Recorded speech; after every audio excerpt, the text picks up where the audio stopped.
Bonjour à tous, je vais tenter de convertir cette machine fraiseuse UF 100 Optimum de chez Optimum en 230 triphasé, excusez-moi, 230 monophasé. Actuellement elle est en 400 volts triphasé. Les moteurs sont bobinés uniquement 400 volts, donc je pourrais pas mettre un convertisseur de fréquence 230 vers 230 tri, à mon plus grand désespoir.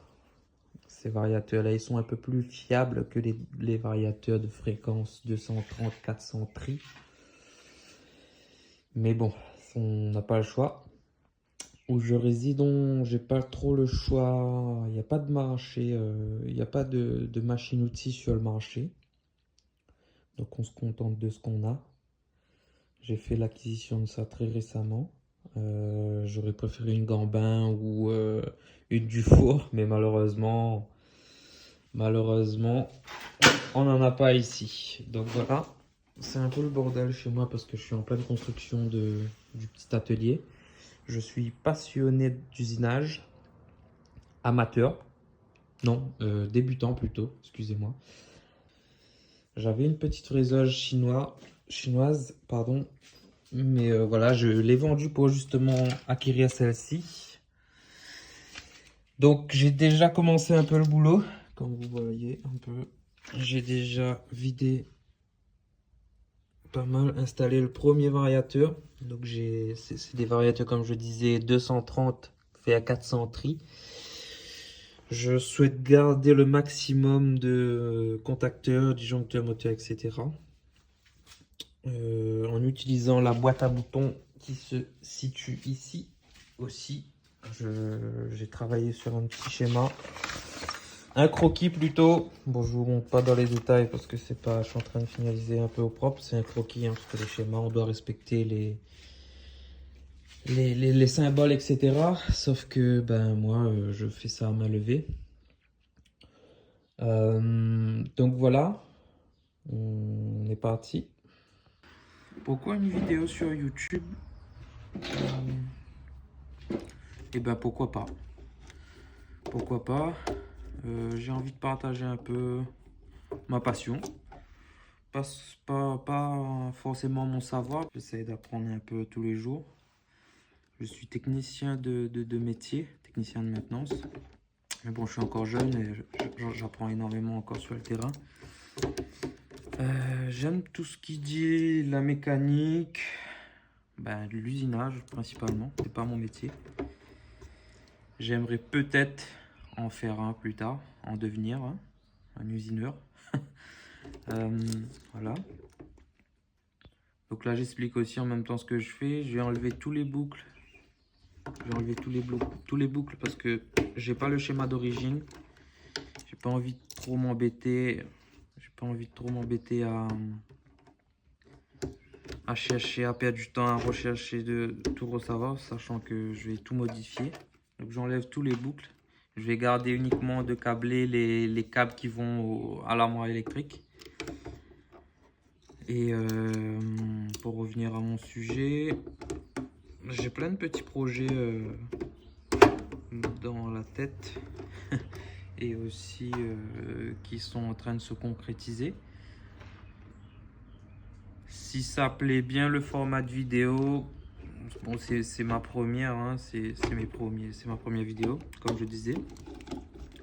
Je continuerai sur cette lancée.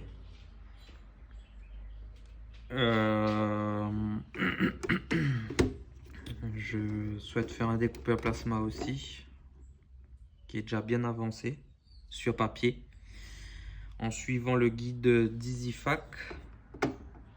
Donc le découpeur est quand même bien avancé. J'ai fait la partie FAO, on appelle ça, je crois.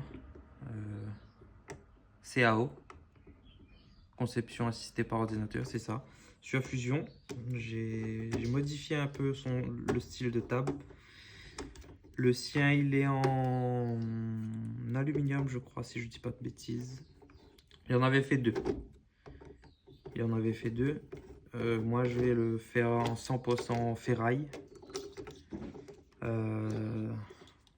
Je parle avec vous, mais je regarde pas ce que je fais. J'ai viré ça, oui, c'est pour virer les boucles. En ferraille, géométrie ferraille, mécano soudé. Et tout ce qui dirait la partie électronique, ce sera en suivant son guide. Carte de contrôle,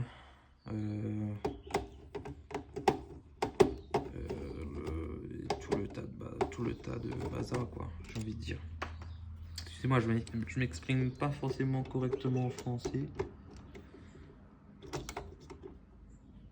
J'ai remonté ça. Je peux des fois mélanger un peu le français et le créole. Je suis réunionnais. Pour peut-être des personnes qui ont dû deviner, j'y ai à la Réunion. Et comme je disais ici, le marché de machines-outils est nul. On n'a pas de machine-outils à la Réunion sur le marché, malheureusement. Donc j'ai vu ça très récemment sur le Bon Coin, j'ai sauté dessus. Comme je disais, j'aurais préféré bien sûr une Gambin ou la bonne vieille mécanique comme je les aime, quoi. Et voilà. Donc voilà, j'ai viré tous les ponts, je crois. Non, il y en a encore ici. Donc concernant cette machine, elle n'a pas tourné tant que ça. Elle était dans une grosse usine ici. Ils en sont très peu servis. J'avais une petite fraiseuse chinoise entièrement manuelle. L'axe X, Y, Z, etc. était à manivelle. Donc j'ai fait mes premiers débuts sur la petite fraiseuse là-bas. J'avais un petit tour aussi qui n'était pas à moi, donc il fallait le rendre. J'ai pu faire un petit peu d'expérience dessus durant, je crois, ouais, de petites années, je dirais. Donc j'ai pas mal bossé sur le petit tour, j'ai pas mal fait de petites pièces. Et voilà, j'aimerais maintenant attaquer un peu plus gros, d'où l'achat de cette machine. Le tour, au niveau du tour, j'ai un Celtic 12, mais qui est en pièces détachées. Je pense pas le garder. Je pense pas le garder parce que c'est galère à trouver les pièces. Ici on trouve pas, j'avais essayé en métropole, mais j'ai même vu des mecs en métropole poser des annonces qui recherchaient les mêmes pièces que moi, donc autant dire que c'est mort. Donc voilà, pour le tour, on en reviendra plus tard. Concernant, je reviens sur cette machine, j'ai installé des variateurs. Donc 2 variateurs pour cette machine. Une pour l'axe X, non, excusez-moi, Y et X, oui, c'est ça. Et il commandera aussi le variateur, il commandera aussi l'axe Z du coup, pardon. Donc voilà, ce sera un variateur pour les axes. Ensuite, un variateur uniquement pour la broche. Donc voilà. C'est des variateurs que j'ai commandés sur AliExpress. Un variateur chinois, bien sûr. Pourquoi ce choix de variateur? Parce que j'ai vu que avec ces variateurs-là, j'avais une petite console externe. Donc ça, c'est vraiment pas mal. Que je ferai une petite pièce en 3D. J'ai une petite imprimante 3D chinoise aussi. Je mettrai ces deux-là. Hop, je récupère. Je mettrai ces deux là à ce niveau-là. Comme ça, je pourrais régler avec le potentiomètre la vitesse des... En plus de la boîte vitesse, j'aurai un affinement de réglage avec le potard. Quoi dire de plus? À part on continue maintenant. Là, on continue et ça viendra au fur et à mesure de ce que j'ai envie de dire. Donc là, j'ai tout viré. Je garde les fils là branchés. C'est celles qui vont à l'armoire électrique comme je disais. Et je montrerai aussi comment j'ai programmé le variateur. Pour l'instant, j'ai uniquement celle des axes, le variateur des axes. Le variateur de la broche, il m'a explosé en pleine tronche. Je vais vous montrer un peu plus tard la gueule du variateur. Dès la mise sous tension, il m'a pété, à la gueule. Oups. Et alors, pour ce que j'ai déjà fait dans l'armoire électrique. Donc il y avait un gros transfo ici qui était du 400 vers 230 24. Donc j'ai viré ça. J'ai installé le premier variateur qui sera le variateur des axes, qui commandera donc l'axe Z, parce que là-dessus j'ai bien un moteur sur l'axe Z du coup. Commandera aussi le moteur de la vis principale, l'axe Y et Z, X pardon. Oh là là, je vais y arriver. Donc voilà, j'ai installé ça. J'ai déjà câblé sur le disjoncteur moteur. Bon, pour l'instant c'est brouillon, mais voilà, j'avance petit à petit. Il y avait les contacteurs pour il y avait deux autres contacteurs pour le sens de rotation de la broche, et l'inversion de sens aussi pour la montée et la descente de l'axe Z. J'ai installé ça ici parce que justement il était là. J'ai installé un petit transfo 230 24 volts que j'ai récupéré au boulot. Voilà, ici je vais laisser la place pour le gros variateur. Enfin, le gros, c'est un moteur de 2,2 kg, mais je surdimensionne toujours ces variateurs chinois. J'avais pris du 3,7 kg, mais comme j'ai dit tout à l'heure, il m'a explosé en pleine tronche dès la première mise sous tension. Et voilà. Je vais vous montrer le variateur. Voilà le bazar. Il a explosé ici. Ici aussi. Ça, ouais, ici aussi. Mais ça a fait un sacré bordel quand ça a explosé. Hein. Neuf, hein, le recevoir. J'ai câblé, comme la doc disait, hein, ici mon neutre, ma phase. Je crois qu'ici le PB plus et le PB moins, PB, le P plus et le PB, bah, c'est la résistance de freinage. Voilà, c'est écrit juste ici. Mais voilà, j'avais câblé correctement le truc. Première mise sous tension, c'est bam. C'est la première fois que ça m'arrive. J'ai déjà installé pas mal de variateurs. Mais c'est du chinois. Après, faut pas trop s'étonner non plus. Comme qui dirait, c'est pas du Schneider, c'est pas... etc. Donc voilà. Bon, j'ai mis un petit peu le croquis au propre. Pour mieux vous expliquer le bazar.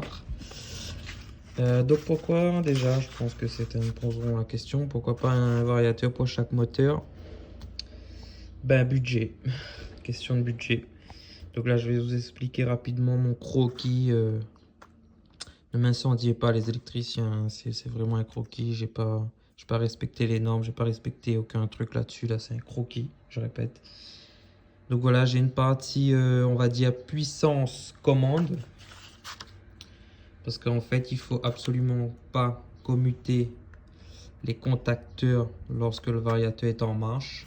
Donc ça, il faudra que je me le rappelle bien. Il faudra absolument éviter cette manip. Parce que quand le variateur est en charge et quand on coupe quand on ouvre un contacteur, ben, il va pas aimer ça. Donc ça, il faudrait que j'évite. Mais comme je voulais garder le maximum de machin sur la fraiseuse. Donc ici, j'aurai la partie commutation avant de lancer les VAR. C'est-à-dire que par exemple, pour lancer... excusez-moi, je recadre bien. C'est-à-dire que par exemple, pour lancer la broche, je vais appuyer sur mon bouton SB3 qui va faire un automaintien du KM1 qui va coller ce contacteur.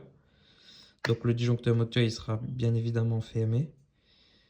Et ensuite, pour démarrer la broche, j'aurai plus qu'à appuyer, tourner ici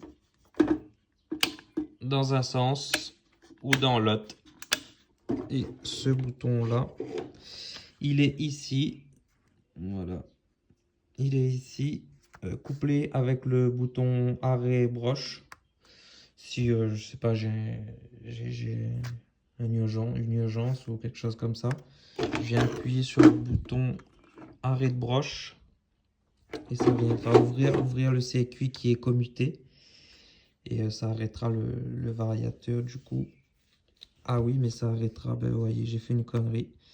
S'il est commuté, que j'appuie, ça va arrêter juste un instant. Et si je relâche, il va revenir, il va se remettre en route. Donc ça, c'est pas bon. Donc ça, vous voyez, j'ai fait une connerie. Ça, c'est pas bon. Comme quoi, que c'est bon de se parler à soi-même avec la vidéo. Ça permet de corriger un peu ces conneries. Pareil pour le variateur des axes. Ce sera avec un bouton de ce type. Faudra que je rajoute. Je vais enlever ce bouton T qui était apparemment un bouton de démarrage de broche instantané. Donc je vais... Excusez-moi. Je vais enlever ce bouton-là pour le remplacer un bouton tournant 3 positions qui est ici sur mon schéma. Donc je choisirai le circuit que j'ai besoin, par exemple pour l'axe X et Y qui est la même vis, je le rappelle. Hop, hop, voilà. Donc je commuterai le bouton tournant vers le KM3. Et ensuite pour démarrer la vis, je tournerai, pardon, j'y arriverai, je tournerai ce bouton tout simplement pour mettre la vis en route et je pourrai manipuler l'axe X et Y. Ensuite pour l'axe Z, ben, c'est le même bordel, sauf qu'il me faudra bien me rappeler qu'il faudra que j'éteigne le variateur avant de commuter la partie puissance. Donc voilà, j'éteins mon variateur, je commute sur le KM5. Et là, j'ai couplé aussi avec dans le circuit de commande les fins de coiffe bas et haut qui se situent ici sur la machine. Je vais vous montrer. Ici, on a la boîte de vitesse. Je vais faire une petite présentation aussi rapide tant qu'on y est. Pour ceux qui ne connaissent pas. Boîte de vitesse des avances de l'axe X et Y. Je disais donc, voilà, le capteur. Donc ici pour la descente, la cam pour la descente et ici la cam pour la montée qui se situe ici. Donc voilà, si j'ai une pièce à réaliser une pièce à percer ou admettons plutôt réaliser je dirais, je viendrai régler ces capteurs là. Je pense même faire une modification pour mettre une tôle de haut en bas, c'est-à-dire une tôle depuis ici jusqu'en bas. Comme ça, je pourrais régler avec un trou houblon, comme ça. Comme ça, je pourrais régler à n'importe quelle distance la table lorsque je souhaiterais réaliser une pièce. Et elle viendra en butée avec les cams des capteurs. Parce qu'il me semble qu'ils sont un peu hauts et bas. Enfin, je sais pas, on va gérer quand ce sera en route. Revenons donc à nos moutons. Donc je parlais de fin de course pour l'axe Z. Donc les voici. J'avais pas précisé, mais bon, ça c'est les entrées des variateurs. Sur les variateurs chinois, c'est commun, c'est X1, X2, X3, X4. On a 4 entrées normales, j'ai envie de dire, avec un commun.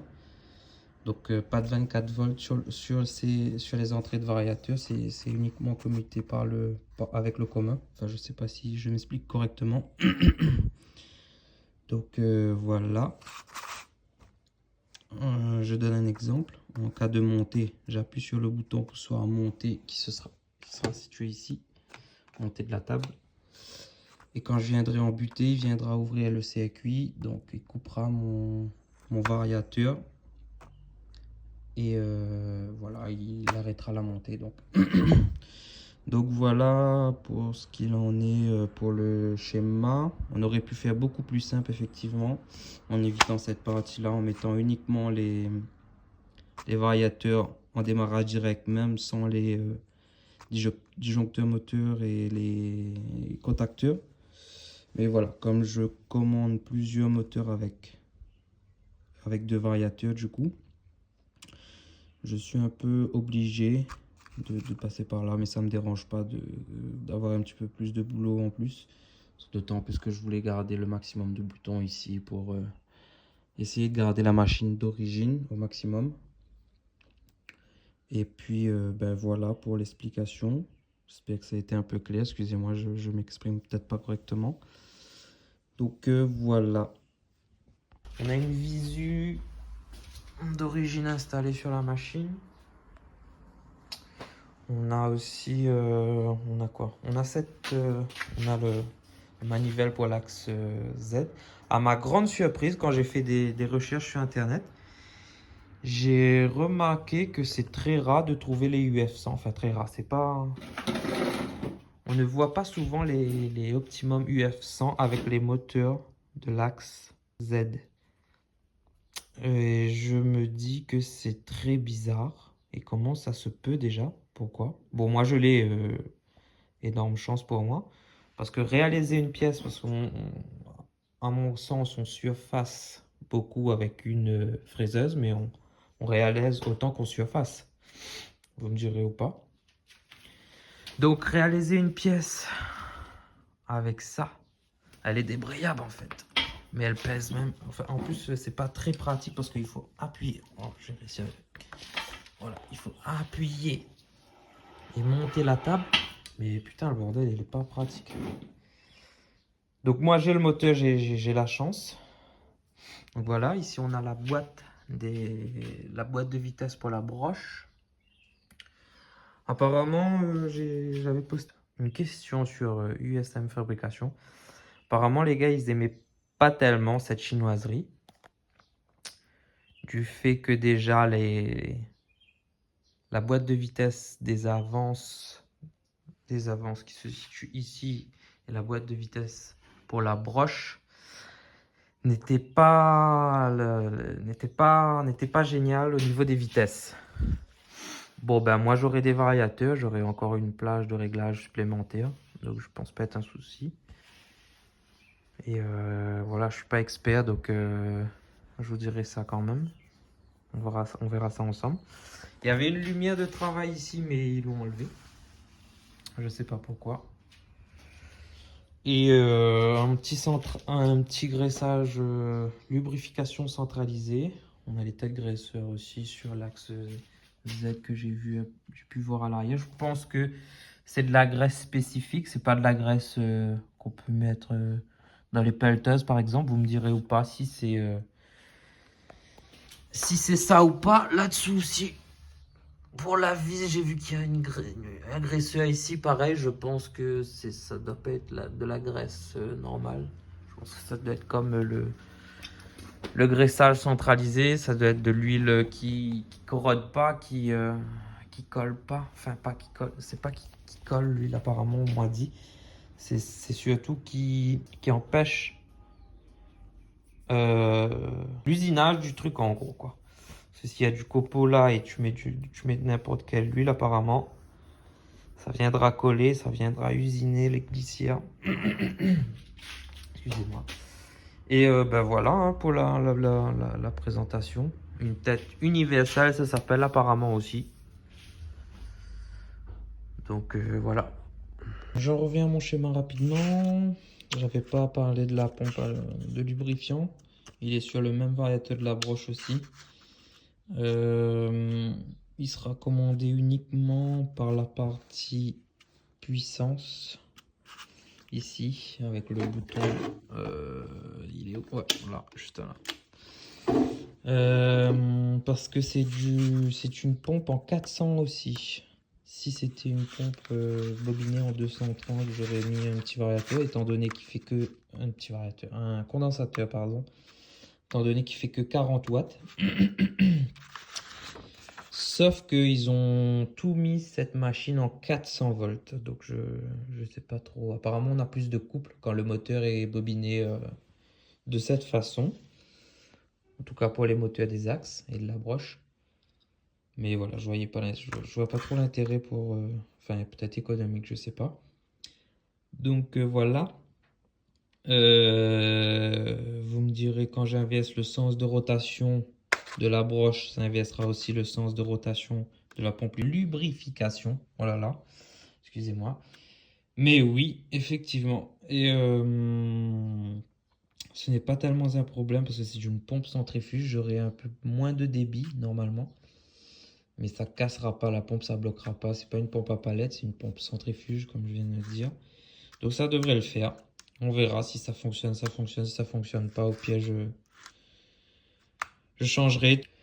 Voilà, j'ai la visu ici avec la lumière qui était installée là avec un disjoncteur.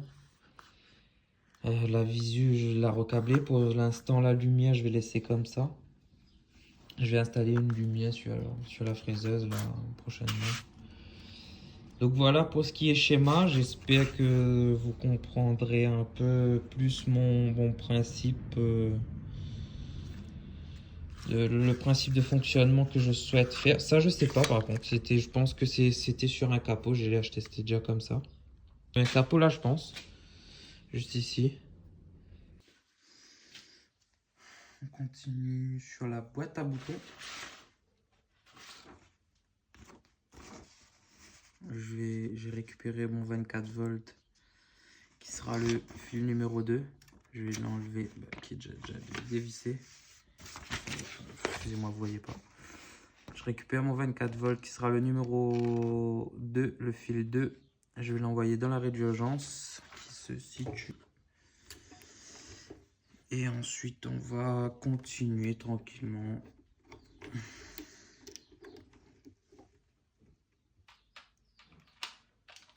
On va sortir de l'arrêt d'urgence ensuite.